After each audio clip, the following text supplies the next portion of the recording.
Hi, and welcome to the final and the wrap-up of the Campfire Stories. And this time I'm interviewing my husband, Derek Look. Now, you're going to see this in two parts because we recorded the first part whilst Derek was working and on radio. So duty called and he had to leave us. Hello, I'm Anna from Rabbit Hill Snow Resort. You can find us in southwest Edmonton on the beautiful banks of the North Saskatchewan River. And today we're finalising our camp stories, and it's with a special guest who I've never interviewed before. So it's a little bit strange for me, but welcome, Derek Look. Thank you. So can you tell us what your role is and your relationship, I guess, with Rabbit Hill? Well, I'm currently the president and co-owner of Rabbit Hill Snow Resort, but I've had a 16-year relationship with Rabbit Hill, back from 2009 until now, really. So it's been a bit of a journey to get here.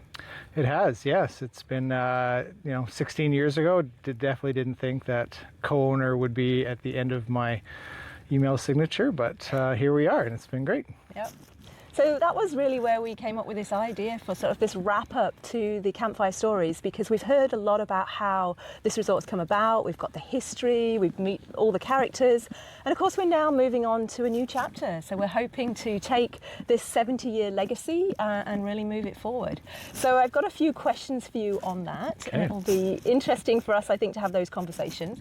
But before we go forward, let's have a little bit about how it's evolved, especially in the 16 years you've been here. Yeah, it's evolved a ton. I mean, when I first got here, we had 3 computers that could access the internet.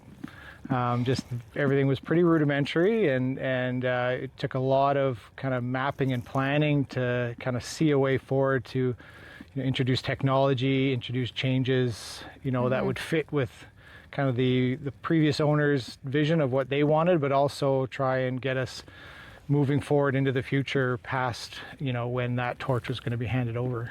Yeah. So there's been a few things in the last few years, actually. I mean, obviously you come home, we chat about it. I'm a little bit more involved than I was when you were just the GM here. But there's been some things that have changed over this little while. We're sitting right at the top of tubing, so that was one of those things that I remember. When did that come about?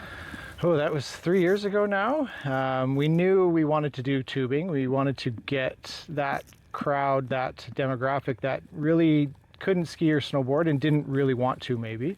But we still wanted to give them an opportunity to go outside in the wintertime, and so they didn't have to hibernate for 6 months. So we really were trying to figure out the best way to do that.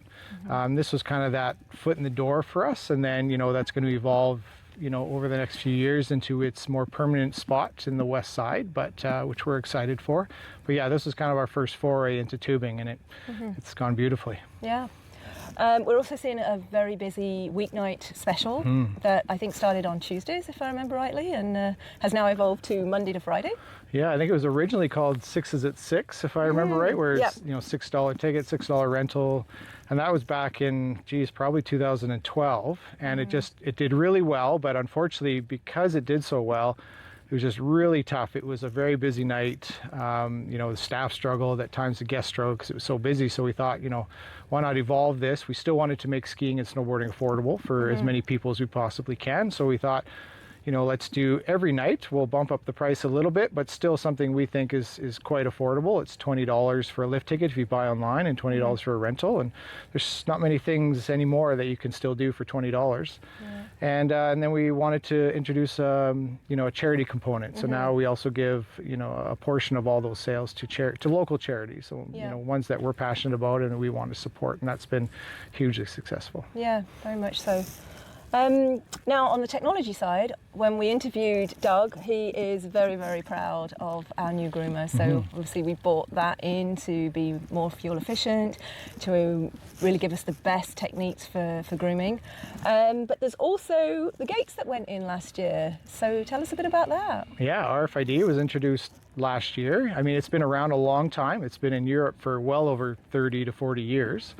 But over in North America here, it's not as well known. And I mean, obviously over the last, I'd say probably 10 years, the big resorts have been introducing it, but it's only been recently that resorts our size have been able to access that technology, and it's been a game changer for us. It's made things more efficient. It's allowed our guests to skip lines, renew online, buy online. If they already have a card, they go straight onto the lift. So it's really changed that. Plus, it's really helped us.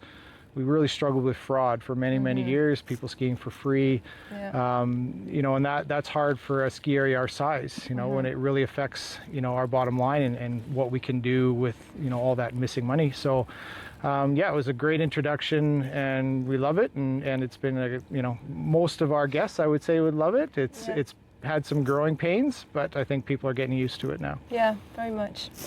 So what are you excited about? What's in the immediate plans that maybe you can tell us about or that you've got on your vision board? Yeah, I mean, it's really about moving forward in innovation and making that guest journey, a lot smoother, a lot more efficient. And I mean, because the end goal is to get guests on the hill to do as much skiing and snowboarding as they can and spending as little time in lineups as possible. We know that we're never going to get rid of lineups, especially a ski area our size. And we are, we're pretty committed to the size that we are. We're not going to grow exponentially by any means. We can't open new runs. We can't make our hill bigger. Yeah. So now we have to just see what we can do to make that guest experience more enjoyable. And I'm a big believer that technology is a big way to get us there. And so we will keep innovating. We'll keep trying new things. We're going to be testing out some new T-bars coming up here in a couple weeks that we're hopefully going to, if it goes well, we're going to introduce those next year. As I mentioned earlier, we're going to be opening up a new tubing area, and that's going to expand our tubing. So we're going to be able to handle a lot more tubers, and it's going to be longer runs. It's going to be a lot more fun. So there's lots coming down the pipe, but we, as a team, we will sit down and map out our future and see what the next 10 to 15 years looks like. Yeah. I know snowmaking is also on that list. I know we have to be sort of very aware of that, and as our seasons slightly change, get ahead of it almost. I know Doug loves to say that he's working kind of with or against Mother Nature a lot of times, so we'll see what we can do. So I know when I first met you, we were working in the mountains. So we came from BC. We were working for, at that point, Schumann Resorts. So it was Big White and SilverStar, and both of us had sort of different roles. I was lucky enough to be on the road selling basically internationally what skiing in Canada is all about, and I know that gave me a great grounding. Now for yourself, you were all over the site doing customer service, and let us know, what was it like? Yeah, I mean, I started in ticket sales. I managed that department, and then it just kept growing. I, took over guest services, and then I did property management, and I mean, I was more on the operations side for sure, but it was a great learning experience. The number of the sheer volume of people they see at a resort like those two resorts compared to here obviously is not really comparable, but it really made me see kind of every aspect of what resorts can be, and it absolutely equates to somewhere like here. I know what we can do, and just because we're a small urban ski area doesn't mean we can't do a lot of the things that our big neighbors to the west do. Yeah, definitely. So part of that, obviously, we were working in big teams. We were seeing the sort of the new and up-and-coming people coming into the industry at that time. Probably we were them. And I know that's very close to your heart. So can you tell us how you started in the industry, and how are you seeing that now translate into what you do here? Yeah, I mean, I grew up at a ski area. My parents worked at ski areas, actually Snow Valley, just the other ski area in Edmonton, or one of them anyway. And I just loved it. I raced. I wasn't involved operationally by any means, but I spent a lot of time at a ski area. And then when it was time to decide in high school, of course, we were so close.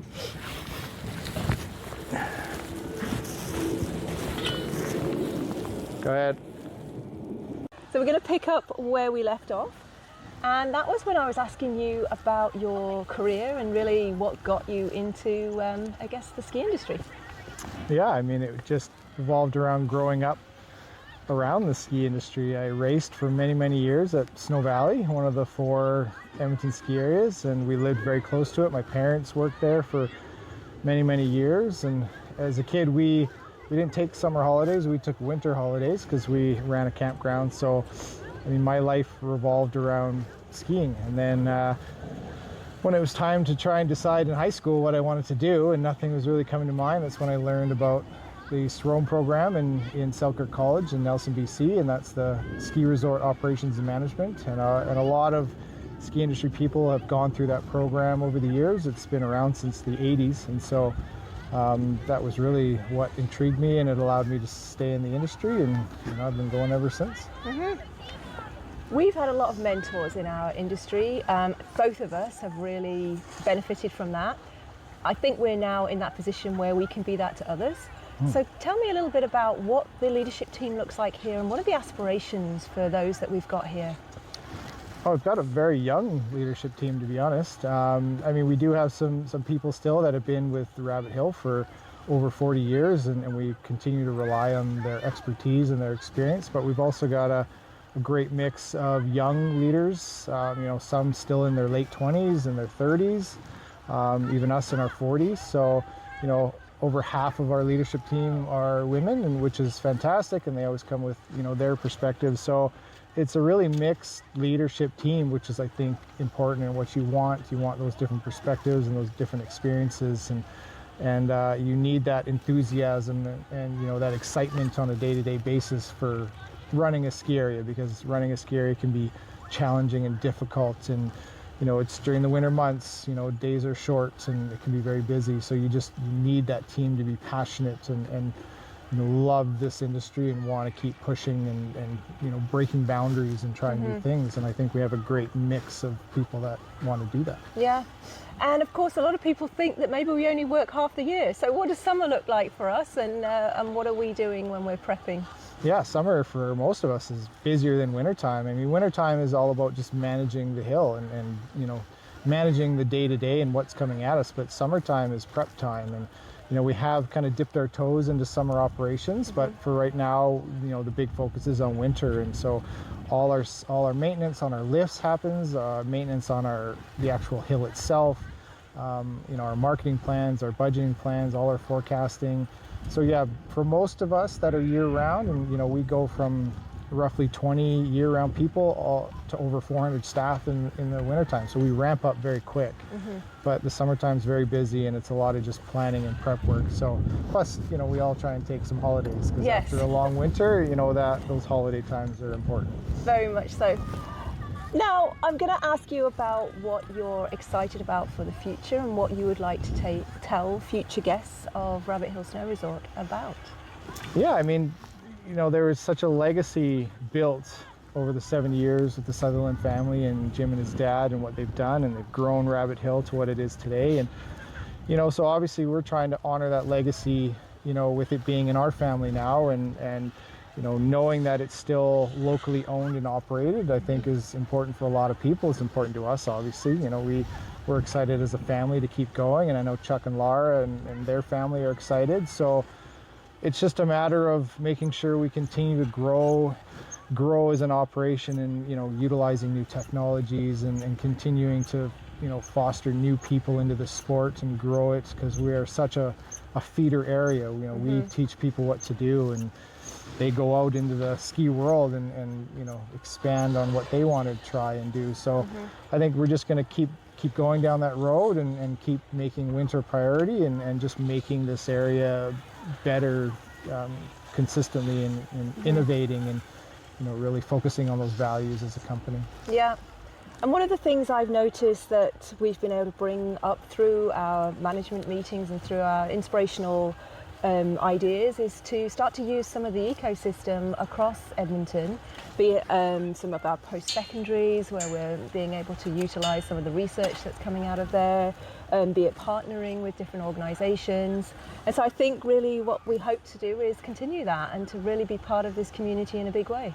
Yeah, I think we're a big part of the Edmonton and greater Edmonton area, right? It's not just Edmonton, it's all the surrounding communities. Like, we have people that come from anywhere in an hour-and-a-half direction, in any direction, right? So, again, just fostering partnerships throughout all those communities, and leveraging things that we can to make us better. And, it's always great to utilize different resources and talk to different industries, but the ski industry in general is a pretty close-knit community, and so we rely on that as well, and talking to the other ski areas, not just mountain areas, but even our local ski areas, Edmonton Ski Club, Snow Valley, Sunridge, and we're more of a community that way than people, I think, realize. We're not there battling each other, we're there supporting each other. And so we'll keep doing that and keep fostering those relationships.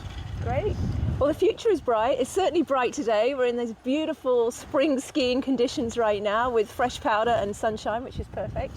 But we couldn't end this without doing the rapid fire questions with you, Yes. otherwise it just wouldn't be fair. Are you chairlift or T-bar? Chairlift. Early bird or night owl? Early bird. Powder or groomers? I'd say groomers now with 2 young children, but definitely earlier years it was powder for sure. Poutine or chicken fingers? Chicken fingers. And then snow in the boots or snow down the back? Down the back. The back will, the shock will reduce drastically, but in the boots, wet feet is not good. Well, thanks, Derek, for this interview. First time I have sat down and interviewed you, so it was fun. And, well, great weather. It's beautiful out here. Bye.